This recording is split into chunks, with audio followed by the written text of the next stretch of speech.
성도들이 온전히 예배 드리지 못하는, 예배 중심의 삶을 살지 못하는 이유들에 대해서 우리가 지난 시간에 몇 가지 살펴봤었습니다. 그 중에 하나가 세속적인 관심과 세상 염려 때문에 온전한 예배자로 살지 못한다는 거예요. 세속적인 근심거리가 가득합니다. 무엇을 먹을까, 무엇을 입을까, 거기다가 실갱이 하다 보니까 죽도 밥도 안 되는 그런 꼭 어떤 표현을 써야 될지 모르겠지만 실패한 예배자 혹은 어리석은 예배자, 이런 표현에 합당한 삶을 살지 않을까 생각됩니다. 또한 성도들이 온전히 예배자로 설 수 없었던 것 중에 하나는 죄로 인해서라는 것. 죄가 들어오면 하나님과 거리가 생기는 거예요. 그래서 온전한 예배자로 서지 못하는 거예요. 온전한 예배를 드리지 못하는 사람들은 분명히 짚고 넘어가야 될 것이 있는데, 그게 뭐냐? 내 안에 어떤 죄를 용납했는가라는 거예요. 또 어떤 죄와 지금 결탁하고 있는가? 하나님보다 헛된 것들을 더 사랑하고 쫓아가진 않는지 여러분이 그렇게 한번 돌아봐야 된다는 겁니다. 그리고 세 번째는 세상 유혹, 세상 탐심이라는 탐심. 탐심은 곧 우상숭배라고 그랬는데, 헛된 탐심들 때문에 좀 더 많이 갖기를 원하고 좀 더 부자가 되기를 원하는 그런 헛된 마음들 때문에 예배자의 삶을 살아갈 수가 없다는 거예요. 그래서 온전히 주의를 지키지 못하는, 온전한 예배자로 서지 못하는 사람들은 왜 그러냐 했을 때 우리 반드시 짚어볼 것이 있다면 세상 유혹과 헛된 탐심, 그러한 것들로 인해서 온전한 예배자로 서지 못한다는 것이죠. 또한 특별히 네 번째는 우리가 예배에 대해서 흥미, 예배에 대해서 맛을 맛보지 못한다는 거예요. 그러니까 지루해지고 실증나고 예배에 감동이 없고 예배가 싫어지고 이런 예들이 생겨난다는 거예요. 이것은요, 왜 그러냐? 하나님의 사랑을 맛보지 못한 것과 아울러서 말씀의 맛을 모르기 때문에 그래요. 말씀이 들어가면 예배가 즐거워지고, 말씀이 들어가면 예배가 더 좋은 예배자로 서길 작정하는 그런 진정한 예배자가 된다는 것이죠.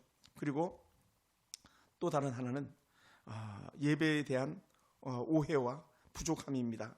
예배에 대한 이해가 잘 안 되는 그런 부분이에요. 그래서 사람들이 일반적으로 예배라 그러면 오늘 설교에 은혜 받았어, 그것이 전부인 줄 착각하고 살아가는 사람들이 있어요. 또 나는 오늘 설교가 은혜가 되지 않았어, 여기 착각하고 살아가는 사람들이 있어요. 그렇지 않아요. 예배는요, 이미 프로그램이 짜져 있는 예배라면 예배를 오는 그 시간부터 이미 예배를 마치는 마지막 순간까지가 다 예배예요. 찬양할 때도, 기도할 때도, 하다못해 예물 드리는 모든 순간순간도 다 예배인데 우리는 그것을 잘 이해하지 못하고 함부로 대하는 거예요. 예물도 정성껏 준비하고 찬양도 정성 들여 드려야 되는데 찬양도 안 드리고 입구 훅 다물고 있고, 예물을 드려도 그냥 옛날에 형식적인 예배 있잖아요. 우리 아이들이 막 100원짜리 동전으로 예배 제물 드리지, 그런 식으로 제물 드려요. 그냥 마지못해서 지갑 꺼내가지고 1,000원, 5,000원, 10,000원 드리는 그런 예물을 하나님께서 기뻐하지 않는다는 거예요. 그래서 정성이에요. 예배는 온전히 예배를 드려야 되는데 우리는 그러지 못하다는 거죠. 또한 마지막 여섯 번째는 어떤 문제가 있냐? 예배를 소홀히 하는 거예요. 소중히 여기지 않는 거예요. 귀하면 더 좋은 예배자로 서려고 하는데 예배를 아주 하찮게 여기는 거예요. 하찮게. 예배를 함부로 여기는 거예요. 그러니까 내가 기분 좋으면 예배 드리고 기분 나쁜 예배 안 드리고, 내가 짜증나면 예배 안 드리고, 짜증나지 않으면 예배 드리고, 이런 삶이 되는 거예요. 이건 진정한 예배자가 아니에요. 예배자는요, 날마다 주님 앞에 죽음으로 나가는 거거든요. 죽음으로 나가는 거예요.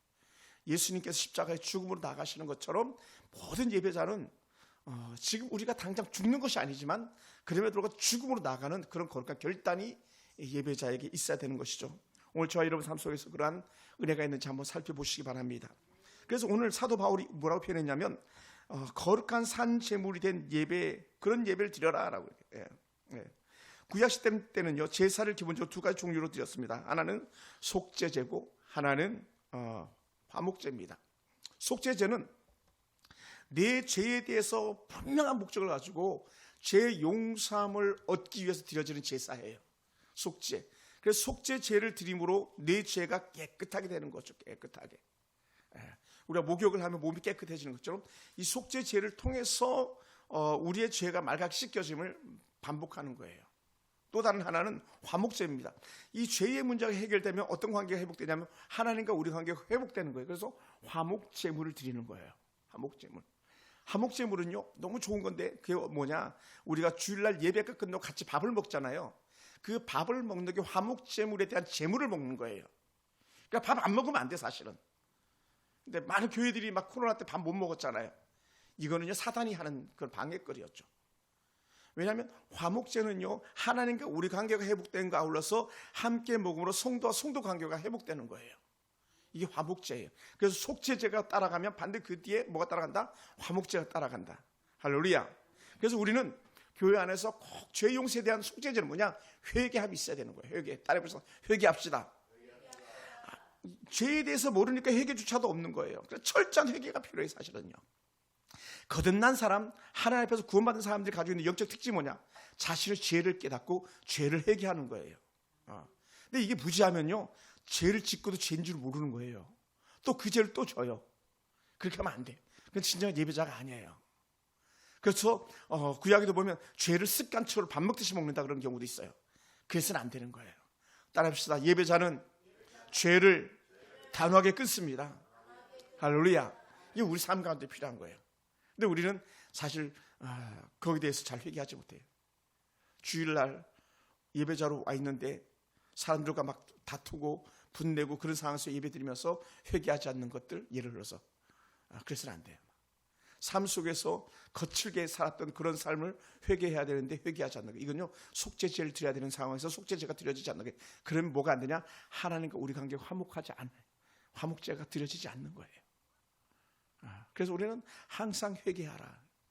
예수님께서도 관계를 회복하기 위해서 회개하라. 예배 드리기 전에 뭐하라? 형제와 먼저 가서 화목하고 죄를 용서하고 또 죄 용서받고 와서 제물 드려라 이렇게 말하잖아요. 그게 뭐냐? 속죄제, 따라오는 화목제예요. 그래서 우리는 이 관계를 잘 회복해야 되는 거예요. 근데 여러분, 이런 말씀을 드리면 어떤 분들은 이런 생각이 들지도 몰라요. 거칠어질지도 몰라요. 마음이 다칠지도 몰라요. 왜냐하면 우리가 매 순간마다 죄에 대한 깨달음을 갖기가 쉽지 않기 때문에 속죄 회개하지 않거든요. 그러면 마음이 점점 굳어지는 거예요. 그리고는 거기에 자기 가치관이 들어가고 자기 신간이 들어가는 거예요. 성경적 가치, 성경적 신간이 들어가야 되는데 자기 가치, 자기 신간이 들어가는 거예요. 그래서는 안 되는 거죠. 그래서 우리는 항상 우리 마음을 부드럽게, 그리고 하나님 앞에서 거룩하게, 이 우리 삶 속에 있어야 돼요. 그러다 보니까는 사람들과 사람 사이에서도 진정한 예배자는요 관계가 좋은 거예요. 따라서 진정한 예배자는 사람들과 관계가 좋습니다. 아멘. 사람들과 관계가 좋아요. 그러니까 죄는요 사람들과 관계를 깨는 것만이 아니라 하나님과 관계를 깨는 거예요. 그래서 사람들과 관계가 소홀해졌다, 또 좀 멀어진 것 같다 그러면 자신을 돌아봐야 돼요. 내가 죄를 용납하고 있었구나. 하나님과 관계가 멀어졌구나. 이걸 생각해 봐야 돼요. 그래서 우리는 사람과 사람과의 관계도 좋아야 돼요. 물론 당연히 부부관계, 가족관계 다 좋아야 돼요. 그게 영적 원리예요, 원리. 그래서 예수 믿는 가족 사철의 분발을 불어있는 가족 이렇게 표현하는 거예요. 사실 이게요 그냥 안 된다는 거예요. 회개하라, 그리고 먼저 화해하라, 화목하라, 이렇게 따라가야 되는 줄 믿습니다. 할렐루야. 그래서 하나님 앞에서 온전한 제사를 드리는데 아버지 앞에 하나님에 대한 순종과 경배 대상으로 우리가 제사를 드립니다. 그래서 레위기 1장 3, 4절에 보면요 번제를 드립니다. 번토프리라 해서 불로 다 태워드리는 제사예요. 번제는요 철저한 순종과 하나님만을 경배합니다 이런 표현이에요. 제가 수일 전에 예전에 아주 오래 전에 섬겼던 사령관님과 잠깐 통화를 했어요. 투스타였었으니까 얼마나 대단한 분이에요. 제가 전화기 붙잡고도 충성, 이게 그냥 자동으로 나오는 거예요. 왜? 제가 그렇게 섬겼던 분이기 때문에. 그리고는 전화지만 누워서 전화 안 받는 거예요. 앉아서 전화 안 받는 거예요. 딱 일어나서 꼿꼿하게 전화 받는 거예요. 왜?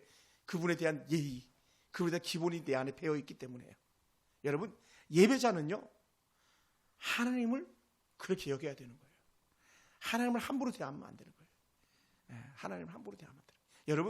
여러분이 정말 귀하게 여기는 사람, 여러분이 정말 높은 사람을 여기는 사람 앞에요 여러분 함부로 옷 입고 갑니까? 그렇게 하지 않아요. 제가 예전에 목사님 모실 때도요 그 목사님 만나서 이렇게 제가 브리핑을 하거나 회의하거나 하면요 항상 뭐라 그랬어요? 양치를 한 번 더 하고 가글을 한 번 더 하고 향수 뿌리고 들어간다 그랬잖아요. 군의 사령관 배려할 때 더했죠. 그 막 더 높은 지위가 눈에 띄니까. 그러니까 여러분이 눈에 보이는 높다고 생각하는 사람, 귀하다고 생각하는 사람 함부로 대하지 않듯이 우리는 사실 하나님을 함부로 대해서는 안 되는 거예요. 그래서 제가 예배 때마다 강조해서 말씀드리는 게 뭐냐, 옷 똑바로 입고 오세요, 자세 똑바로 하세요, 예물 똑바로 정성껏 드리세요 하는 게 뭐냐면 하나님은 높으신 분이에요. 할렐루야. 하나님은 높으신 분이에요. 하나님은 높으신 분. 하나님은 높으신 분. 제가 말씀드렸잖아요. 지난주에 말씀드렸는데 하늘산 기도원 갔을 때 저를 수행하는 전사님, 강사를 수행하는 전사님은요 절대로 제 앞을 지나가지 않아요. 항상 뒤에서 제 가방을 받아가지고 따라오는 거예요. 그리고는 이제 문 열어야 될 때는 얼른 앞에 가서 문을 딱 열고, 또 제가 들어가 문을 닫고 신발을 딱 정리해놓고, 또 제가 필요한 거 있냐 꼭 여쭤보고. 여러분, 사람에게도 그런 예를 범하는데 하물며 우리가 살아계신 하나님을 대하는데 우리가 함부로 하겠냐는 거예요. 그럴 수 없다는 거예요. 할렐루야. 그래서 제가 좀 믿음이 좋은 사람들을 만나보면 어떤 영적 특징을 가지고 있냐면요, 목회자를 잘 대해요. 목회자에게 예의를 범하지 않아요. 왜요? 하나님께 보낸 사람인 걸 믿잖아요. 하나님께서 보낸 사람인 걸 인정하잖아요. 세상 사람들도 그렇게 하거든요.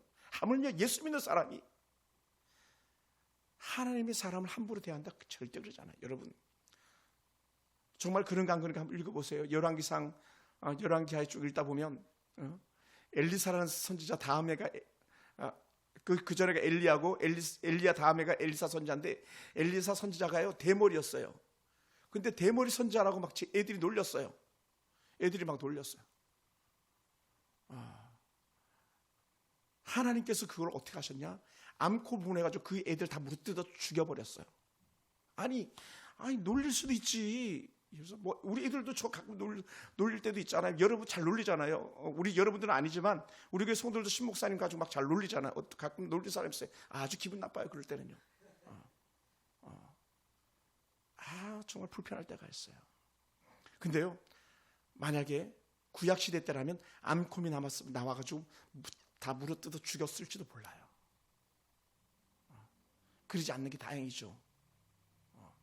그만큼 함부로 하지 않는다는 거예요. 근데 제가 이렇게 사역하다 보면 너무 예의 없다, 너무 못 배웠다, 이렇게 여길 때가 간혹 있거든요. 물론 여러분이 하는 얘기는 아니에요. 야, 어떻게 저렇게 사람, 내가 목사가 아니어도 사실은 그렇게 대하면 안 되는데 저렇게 어떻게 예의가 없지? 그런 생각을 할 때가 간혹 있거든요.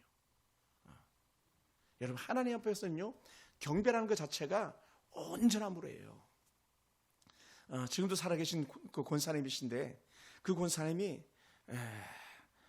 정말 저를 얼마나 귀하게 여겼는지 몰라요.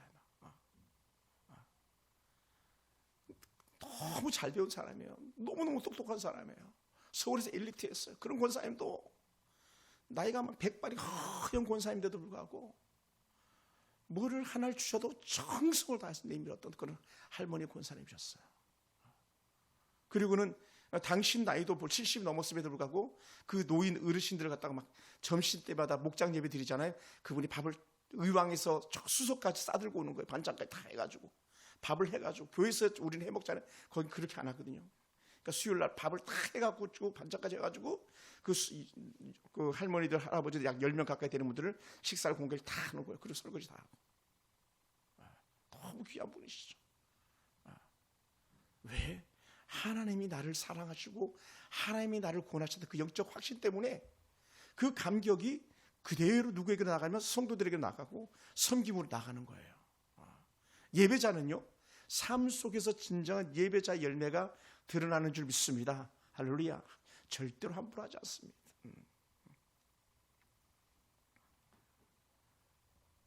그러다 보니까요, 번제를 드릴 때는요 흠없는 제물을 드렸어요. 희생으로 수컷 짐승 중 소나 양 또는 새끼 중에서 흠없는 것을 선택해서 드렸습니다. 흠없는 거, 깨끗한 거예요.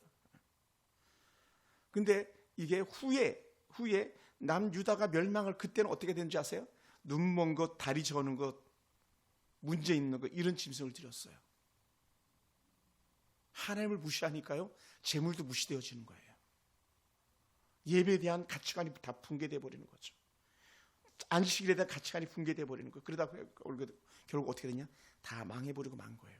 그게 남유다의 마지막이었어요. 뭐 북이스라엘은 말할 것도 없고요. 북이스라엘은 우상 천지를 섬기는 그런 나라였기 때문에 천번 만번 망할 나라인데 남유다는 꼭 그렇진 않았었거든요. 근데 결국은 망할 때를 이렇게 보면 그렇게 드렸어요. 짧은 4장밖에 없는 성경입니다. 말라기를 읽어보세요. 하나님께서 얼마나 예배를 무시하는 그 백성들을 향해서 혼을 내는지를 우리는 살펴볼 수 있어요. 제가 말씀드리는 건요, 천분의 1도 안 됩니다. 그리고는 이 번제는 그 피를 갖다 제단 사방에다 뿌리는 거예요. 이 짐승으로 해서 내 죄가 깨끗하게 되었습니다라고 하는 속죄에 대한 영적 의미를 갖는 거예요. 우리는 지금 피 안 흘리잖아요. 양이 피를 흘렸잖아요. 그 흠없는 양이 내 대신 피를 흘린 거잖아요. 그것이 온전히 제물되어진 것처럼 우리 삶에 그러한 은혜가 있기를 주의로 축원합니다. 할렐루야. 그래서 번제 고기를 깨끗하게 가죽을 벗기고 각을 떠서 그 머리와 그 기름을 제단 위에서 불로 다 태워버립니다. 내장과 정강이도 깨끗하게 씻어서 전부 다 불에다 태워버립니다. 여러분, 우리 생각 같으면 야, 불에 태울 건 모르게 깨끗하게 닦아. 내장 얼마나 뭐 우리 알잖아요. 처녀 뭐 이런 거 보면 그 곱창 이런 거 보면 막 얼마나 막 깨끗하게 닦으면 곱창집 가서 보면 알잖아요. 막 곱창 뭘로 닦는지 거의 아주 뭐 거의 락스 이런 비슷한 걸 막 닦잖아요. 그 냄새가 다 빠져나가게 또 하기 위해서. 그런데 다 태워버릴 거거든요. 양 잡은 거 내장 그 다 그냥 깨끗하게 씻어가지고 그를 태워버리는 거예요. 우리 같으면 목사님 좀 쉽게 하면 안 돼요. 어차피 태울 건데 좀 쉽게 갑시다. 막 이렇게 할 수도 있을지 모르겠는데 그러지 않았다는 거예요. 당장 태워서 죄를 만드는 것조차도 깨끗하게 해서 하나님께 올려드렸다는 거예요. 여기에 우리 영적 가치관을 부여해야 됩니다. 우리가 볼 때는 하찮은 것처럼 보여도 하나님 앞에서는 하찮은 것이 아무것도 없다는 거예요. 다 귀하고 또 귀하게 하나님께 올려드리는 것 줄 믿습니다. 할렐루야, 할렐루야. 그래서 소나 양의 가죽을 제거하고 번제로 드린 소나 양의 가죽은 제단에서 하늘이 벗겨가지고 그 가죽은 어떻게 하냐? 가죽은 귀한 거잖아요. 그것은 제사장 몫으로 이렇게 돌려. 그 당시에 그 제사를 주관하는 제사장 몫으로 가죽은 남겨드려요. 그리고 모든 것들은 다 떼어버리죠. 다 떼어버립니다.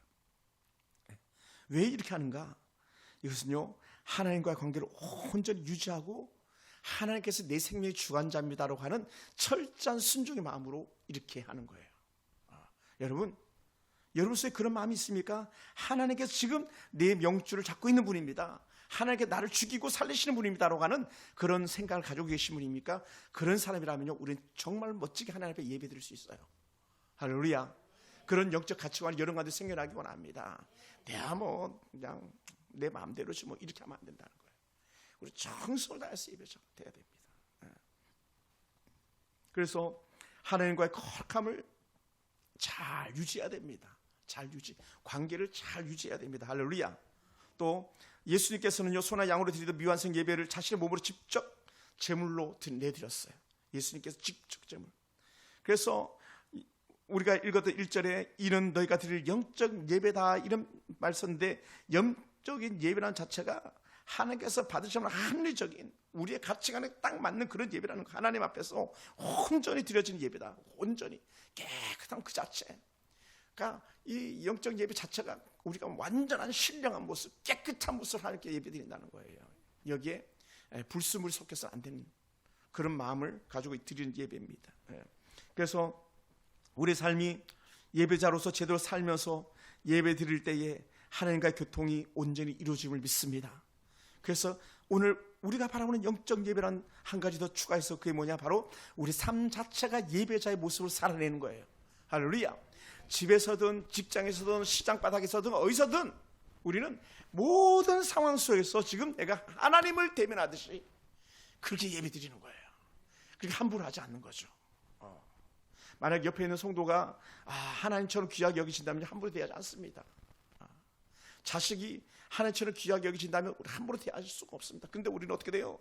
함부로 대하는 게 왜냐? 하나님처럼 여겨지지 않기 때문에, 하나님처럼 귀하게 여겨지지 않기 때문에 우리가 자식들을 혹은 부모를 함부로 대하지 않고 성도를 또는 목회자를 함부로 대하게 되는 거예요. 따라해봅시다. 귀하게 여깁시다. 하나님처럼 귀하게 여깁시다.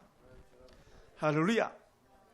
이 영적인 예배를 갖다가 우리가 생각하면서 잠깐 살펴볼 것이 있는데, 야곱이요 에서와 관계를 화목하기 위해서 어떻게 하냐면요, 자신이 가지고 있는 재산을 얼마나 많이 주는지 몰라요. 막 깜짝 놀랄 막 에서가 막 뒤로 넘어져. 야야 너 이거 다 주면 어떡하니? 너는 어떻게 해? 너는 어떻게 해? 아니야 형, 나는 괜찮아. 더 있어 괜찮아. 형 가져. 하나님께 날 복 주시면서 에서와 형에게 막 바리바리 싸주는 거예요. 그러니까 에서가요 동생 야곱을 죽이러 왔다가 형 보니까 하나님 얼굴 보는 것 같아 하면서 막 그렇게 화목한 마음을 가지고 형을 대하니까 형이 가지고 있던 분노가 싹 사라져버리고 마는 거예요. 분노가. 여러분 생각해 보세요. 장자권을 도둑 맞았잖아요. 하나님의 축복권을 도둑 맞았잖아요. 그러니까 막 화가 머리끝까지 나가지고 무려 400명이나 거느리고 야곱 하나 때려잡자고 달려오는데, 형 보니까 내가 하나님 만난 것 같아. 하나님 얼굴 보는 것 같으면 여기에 뻑 가버리는 거예요. 따라해봅시다. 많은 사람들 만날 때마다 하나님 보듯 대합시다. 할렐루야. 하나님 보듯. 그러니까 자기가 가지고 있는 것을 아낌없이 내주는 거예요. 아낌없이. 형 가져. 괜찮아 가져.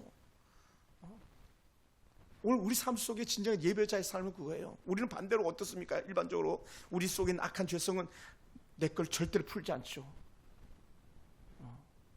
다 하나님 것인데 내 것처럼 여기고 풀지 않는 거예요. 그리고는 깎고 막 이렇게 나가는 거예요. 절대로 그래서는 안 되는 거죠. 그래서 우리는요 반드시 하나님의 뜻을 따라야만 진정한 예배자, 예배 중심의 삶을 사는 사람입니다. 그것을 우리 이렇게 표현합니다. 산재물이다라고 하는 거예요. 합당한 예배자의 삶은요 자기 뜻보다 전적으로 하나님의 뜻을 쫓아 사는 그런 사람이기 때문에 그렇습니다. 내 뜻을 앞세우기보다 하나님의 뜻을 앞세우는 거예요. 나의 유익보다는 하나님의 유익을 앞세우는 거예요. 나의 명예보다 하나님의 영광을 앞세우는 거예요. 그게 예배자의 모습인 거죠. 할렐루야. 할렐루야. 그래서 우리 그런 삶을 살아야 되는 거예요. 그래서 자신의 뜻을 꺾어버리고 하나님의 뜻을 드러내는 거예요. 전적으로. 그런 은혜가 우리 가운데 있기 원합니다. 그래서 하나님 뜻이 뭐냐? 오늘날 그것은요 오늘 우리에게 주신 하나님의 뜻은 더 하나님의 뜻이 전파되는 거예요. 그것을 갖다 우리 이렇게 말합니다. 복음의 확장 혹은 전도라고요. 우리 삶이 또한 우리 삶을 통해서 또 우리 입을 통해서 그리스도의 복음이 편만하게 전해지게 하는 거예요. 그래서 하나님과 끊어진 사람들의 관계를 계속 이어주는, 지난번에 한번 오래전에 설교했는데 이음줄 역할을 우리가 해야 되는 거죠. 하나님과 세상과의 이음줄 역할을. 그래서 그들을 하나님 앞에 제물을 올려드리는 거예요. 사도 바울이 그랬었거든요. 내가 너희들을 하나님께 제물을 올리기를 내가 너무 기뻐했다, 이런 표현을 쓴 적이 있었어요. 오늘 우리가 그런 삶이 되기를 주님 축원합니다. 할렐루야. 그래서 하나님 나라 거룩한 백성들, 그러면 어떻게 살아야 되겠는가? 아주 쉽게 표현했던 것이 뭐냐면 너희는 세상의 빛이라, 너희는 세상의 소금이라. 예수님께서 산상수훈에서 말씀하셨던 그 삶이에요. 소금처럼 빛처럼. 빛이 있으면 어둠이 달아나는 거예요. 소금은요 맛을 고루고루 낼 수 있게 해주시는 거예요. 그런 것처럼 우리가 세상에서 빛의 사명, 소금의 사명을 감당하는 거예요. 그게 산 제물이 된 우리의 삶이에요. 그러니까 우리는 트러블 메이커가 아니에요. 싸우는 메이커가 아니에요. 오늘도 막 여기 안에서 막 제가 막 뭘 하는데 막 엄청 싸우더라고. 왜 싸웠는지 모르겠어요. 소리 고래고래 지고. 그런 사람은 아니라는 거예요, 우리는. 근데 악한 마귀는 어떻게 돼요? 싸워라, 잘한다 막 이렇게 하는 거야. 그러면 어떻게 돼요? 지금 내가 마귀의 도구가 됐구나, 여기쯤 돼요. 하나님의 은혜는 그게 아니거든요. 하나님은 사랑하라, 내가 너희를 사랑한 것 같이 너희도 서로 사랑해, 이렇게 가는 거거든요. 그게 우리 삶 속에 드려지는 예배자예요. 그래서 우리는 우리 삶 자체를 갖다가 하나님께서 받으시기 합당한 아주 기쁨의 제물이 되게 하는 거예요. 그래서 오늘 표현이 그랬던 거 아닙니까? 너희가 하나님 기뻐하시는 산 제물로 너희 몸을 하나님께 드리라고 얘기했잖아요. 기뻐하시는 산 제물로. 예수님께서 말씀하셨습니다. 너희가 먹든지 마시든 다 못 사는데 다 주의 영광을 위해 살아 그랬죠. 하나님께 기뻐하시는 삶을 우리 속에 드러내야 될 줄 믿습니다. 우리는 예수님을 앞세우고 살아갈 때에 하나님의 기쁨이 드러날 줄 믿습니다. 그래서 우리는 무엇을 하든지 예수님의 이름을 하는 거고, 예수님의 기쁨이 되고 예수님의 역사를 우리 삶 속에 드러내는 것이죠. 몸도 변화되고 마음도 변화되고 삶이 변화된 그 모습이 우리 주님께서 기뻐하는 모습이라는 거죠. 그러다 보니까는 전곡을 콕 찌르는 게 하나가 있는데 그것이 바로 2절이에요. 2절을 다시 한번 읽어볼까요? 너희는 시작. 너희는 이 세대를 본받지 말고 오직 마음을 새롭게 함으로 변화를 받아 하나님의 선하시고 기뻐하시고 온전한 뜻이 무엇인지 분별하도록 하라. 너희는 이 세대를 본받지 마라. 명령이에요.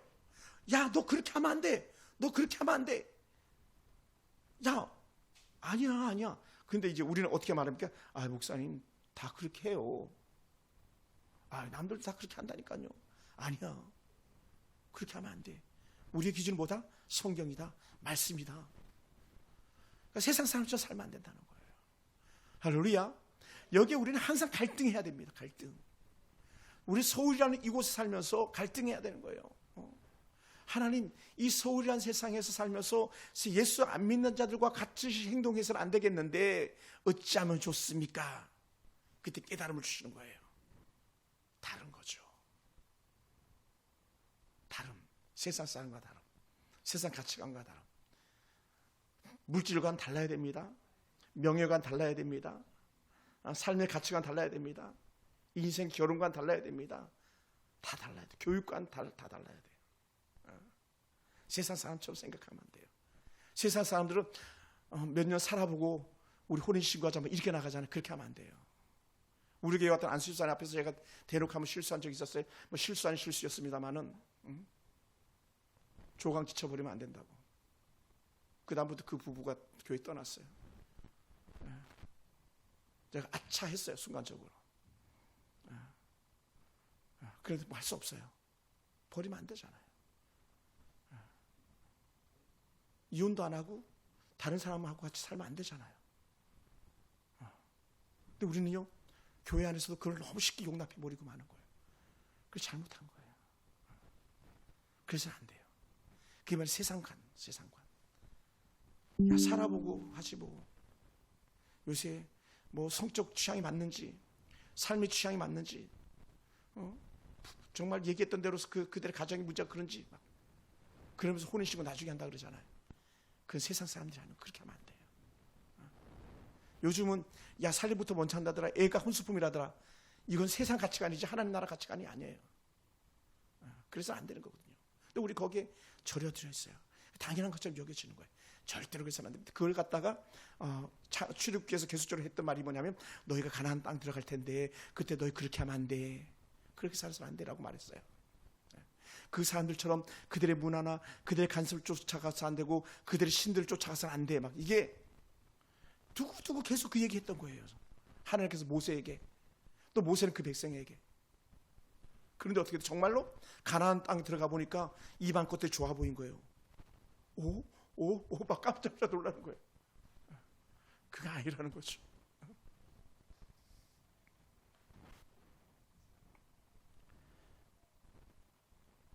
사랑하는 성도 여러분,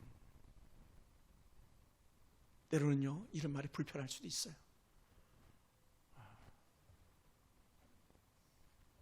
쉽지 않죠. 그래서 우리는요, 날마다 죽는 거예요. 예수 안에서. 죽어야 사는 원리가 그래서 적용되는 거예요.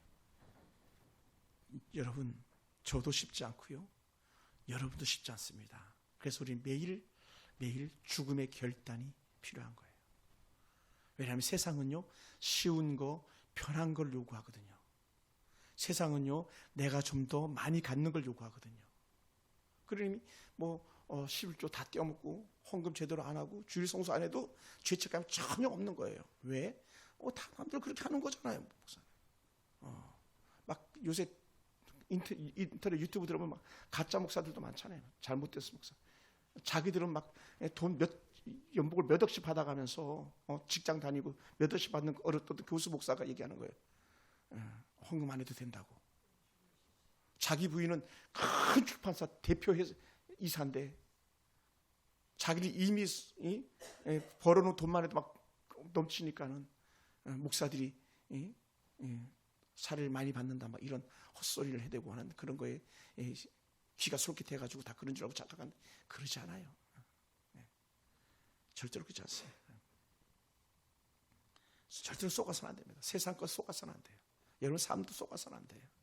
우리는 좀 더 가난하더라도 어떻게든지 하나님 기뻐하는 그런 삶을 사는 게 더 중요한 줄 믿으시기 바랍니다. 할렐루야. 그러다 보니까 우리 계속 전쟁이 일어나는 거예요. 어떤 전쟁? 하나님께서 기뻐하는 걸 하려고 하다 보니까 사단이 싫어하고, 사단이 좋아하는 걸 하려고 하니까 하나님께서 싫어하고, 이렇게 되는 거예요. 그럼 우리는 어떤 사람이? 예수 믿는 사람이잖아요. 그러다 보니까 어떻게 돼? 우리 하나님 기뻐하는 삶을 살겠다고 하면서 손해볼지라도 때로는 더딜지라도 그렇게 가는 거예요. 할렐루야. 우리 양 집사님, 우리 그렇게 살아갑시다. 같이 멋지게. 남규 집사님, 그죠? 그렇게 사는 게 낫잖아요. 막 우리가 막 은근 보화를 쌓아놓고 막 사는 그런 삶을 꿈꾸는 사람들이 아니잖아요. 작지만 부족하지만 어떻게든 하나님 눈에 들려고, 하나님 마음에 들려고 막 하나님한테 꼬투리 안 잡히려고 하는 그런 좋은 영적 조바심이 우리 가운데 있게 되기 원합니다. 할렐루야. 사도 바울은요, 고린도전서 7장 31절에서 이렇게 표현했어요. 세상 물건을 쓰는 자들은 다 쓰지 못하는 자같이 하라. 이 세상의 외형은 지나감이니라. 그거 다 전부가 아니라는 거예요. 다 좋은 게 다 좋은 게 아니라는 거예요. 그래서 오늘 우리는요, 계속적으로 하나님을 더 잘 이해하고 하나님께서 더 좋은 은혜를 우리 가운데 허락해 주시기를 간절히 사모할 수 있게 되길 원합니다. 할렐루야. 할렐루야. 더 나아가서 우리는 하나님께서 기뻐하시는 그런 삶을 살기 위해서 뭐하라? 분별하도록 가라라고 했죠. 오늘 말씀을 보면은 너희가 무엇인지 분별하라. 온전한 뜻이 무엇인지 분별하도록 하라. 분별력을 가져라. 할렐루야. 우리가요, 영적 분별력이 필요합니다. 영적인 분별력을 갖게 하기 위해서 어떻게 돼요? 우리 하나님의 은혜 전주로 매달려야 돼요. 그러다 보니까 말씀 보고 기도하고 예배 드리는 거예요. 말씀이 없으면요, 분별력을 잃어버리는 거예요. 그러니까 자기가 왕자리에 앉는 거죠. 말씀이 들어가지 않으면 자기가 왕도로 타는 거예요. 그러니까 자기 좋은 대로 하는 거예요. 자기 멋대로 하는 거예요. 그리고는 남들을 정죄하는 데 나가기 쉽습니다. 그래서 안 돼요. 분별해야 되는데, 분별의 기준은요, 언제든지 뭐다? 하나님의 말씀이다. 여호와의 말씀. 여호와의 말씀이에요. 사람들이 어떤 말이 아니에요. 사람들이 어떤 경험이 아니에요. 말씀하시는 대로. 할렐루야. 그래서 우리는 말씀을 봐야 되는 거예요. 말씀을 봐야 돼. 계속 말씀을 묵상해야 돼요. 뭐라고요? 주야로 묵상하는 도다 그러잖아요. 계속 말씀을 묵상. 사랑하는 성도 여러분, 지금 여러분은 어떤 마음, 어떤 모습으로 예배를 드리고 있습니까? 정말 여러분께서는 말씀처럼 하나님께서 기뻐하시는 거룩한 산 제물로 드리는 성도들이 맞습니까? 여러분 지금까지 합당한 삶의 예배자로 살아왔다고 말할 수 있겠고, 또 앞으로도 합당한 하나님께서 보시기 아름다운 예배자로 살겠다고 고백할 수 있습니까? 저는 여러분이 그랬으면 좋겠습니다. 지금까지 어떤 모습 가지고 살아왔든지 간에 오늘 이 순간부터라도 나는 진정한 예배자로 하나님 앞에 섭니다라고 고백하는 그런 은혜가 저와 여러분과 있기 원합니다. 저도 그렇고요, 여러분도 그렇고요. 저도 마찬가지예요. 저도. 여러분, 예배가 얼마나 소중했으면 처음에 제사장 아론의 두 아들 예배자로 세워놨잖아요. 제사장으로 세워놨잖아요. 얘네들이 예배를 함부로 했어요. 쉽게 말하면. 그래서 불이 나와가지고 그 두 아들 다 죽여버렸잖아요. 한 번에 죽여버렸어요. 아니, 처음 세워진 제사장이었어요. 처음 세워진. 아버지는 대제사장, 그 두 아들 수종들 제사장 세워놨는데 이 두 제사장을 다 죽여버린 이유 중에 하나는 뭐냐? 가장 간단한 거예요. 다른 불을 드렸다는 거예요. 다른 불. 하나님께서 말씀하시는 불이 아닌 다른 불을. 오늘날 이렇게도 해석합니다. 자기 마음대로, 자기 뜻대로, 쉬운 대로, 쉬운 편한 대로 그렇게 드렸다는 거예요. 하나님께서 오늘 우리를 살려주신 게 은혜인 줄 믿습니다. 만약에요, 예전 같은 그런 은혜가 있었다면요, 저도 그렇고 모르긴 해도 여러분도 그렇고 살아남을 자가 아무도 없을 것 같아요. 물론 어떤 분은 아니에요 목사님, 나는 그렇게 살지 않았습니다 이렇게 말할 수 있을지 모르겠지만, 하나님과 우리가 1대1 관계 속에서 접근해 본다면 저는요, 1000번, 10,000번 죽었을 것 같아요. 그만큼 연약한 자입니다. 그러니 어떻게 돼요? 몸부림치는 거예요. 하나님, 또 다시 하나님이 기뻐하는 삶을 살기 원합니다. 하나님께서 더 기뻐하는 삶을 살기 원합니다라고 하는 그런 영적인 고백을 우리가 하게 되는 거예요. 할렐루야. 우리 그 은혜가 저와 여러분과 있기 원합니다. 그래서 우리는 언제든지 예배 시간, 24시간 예배자는 그런 영적 삶을 갖다 우리 속에 적용해 가시기 바랍니다. 하나님의 관심은요, 예배 장소와 시간만이 아니라 오늘 우리의 삶 속에 드러나는 진정한 모습, 하나님을 생각하는 그 모습을 살피시는 하나님인 줄 믿습니다. 할렐루야. 그럼 오늘 예배자로서 자격을 제대로 갖추어서 예배하는지 여러분 한번 스스로 돌아보시기 바랍니다. 다시 한번 질문합니다. 여러분이 진정한 거룩한 산 제물인가라고 질문해 보시기 바랍니다. 살아있는 예배자가 되길 원합니다. 온전한 삶 자체가 예배가 되길 원합니다. 그리고 주의 예배를 아주 귀히 여기는 그런 은혜가 있길 원합니다. 모든 순간마다. 그래서 사실은 교회에서요, 자기가 책임지는 그런 순서들이 있잖아요. 뭐 예를 들어서 헌금위원이라든지 대표기도라든지, 우리 교회는 그런 게 없습니다만 청소 당번, 청소 봉사 담당이라든지 아니면 주방 봉사 담당, 이런 것 하나하나 자체가 다 온전히 툴이 있고 약속인데 우리는 그걸 쉽게 어길 때들이 간혹 있더라는 거죠. 사실 그래서도 안 되는 거죠. 그러니까 우리는 내가 맡은 것은 생명같이 지키겠다고 하는 그런 결단이 필요한 거예요. 오늘 하루 교회 안 나가면 어때? 뭐 이렇게 나가면 안 된다는 거예요. 절대로 그래서는 안 되죠. 그리고는 오늘 저희 여러분 삶 속에 난 진정한 예배자가 맞는가 이렇게 살 때에 한번 이렇게 체크해 보시기 바랍니다. 여러분 삶을. 오늘도 제가 이렇게 이쪽 아이들 방을 정리하다 보니까는 삶의 체크 이렇게 하는 노트가 있더라고요. 영적 삶 체크 이렇게 노트가 있더라고요. 내가 영적으로 하나님 앞에 어떤 모습으로 살아가고 있는지 매일 체크하는 게 있어요. 여러분의 삶에 어떤 한번 체크해 보시기 바랍니다. 그래서 만약에 자신의 변화를 느끼지 못한다면 여러분 삶 속에 진정한 변화가 일어나기 위해서 좀 더 노력하셔야 됩니다. 변화 속에서 성령님의 임재와 성령께서 주신 기쁨을 여러분이 경험해야 됩니다. 성령님 오시옵소서, 지금 속히 오시옵소서. 그런 간절한 갈망이 저와 여러분 가운데 있어야 될 줄 믿습니다. 그리고 하나님은 살아있는 예배자와 교제하시는 분이에요. 여러분 얼마나만큼이나 하나님과 친밀한 교제를 하고 있는지 여러분의 삶 속에서 그것이 드러나야 될 줄 믿습니다. 그것이 뭐냐? 여러분의 삶의 열매로서 나타나는 거예요. 기도는 응답으로 나타나는 거고요. 말씀을 마무리하겠습니다. 사랑하는 성도 여러분, 우리는 항상 주의 은혜가 필요한 사람들입니다. 더 좋은 예배자로 살겠다고 고백하는 여러분 가운데 더 좋은 은혜가 필요한 사람들인 줄 믿습니다. 그러므로 우리가 날마다 예배를 통해서 하나님과 친밀한 교제가 있어지기 원하고, 예배 이후 여러분 삶 가운데서도 여전히 예배라는 삶의 목적을 가지고 살아가면서 하나님 앞에 선 사람처럼, 하나님과 함께하는 사람처럼 그렇게 살아내야 될 줄 믿습니다. 그리고는 날마다 하나님의 음성을 듣는, 하나님의 뜻을 헤아리는 영적인 지혜가 여러분 가운데 있게 되기를 원합니다.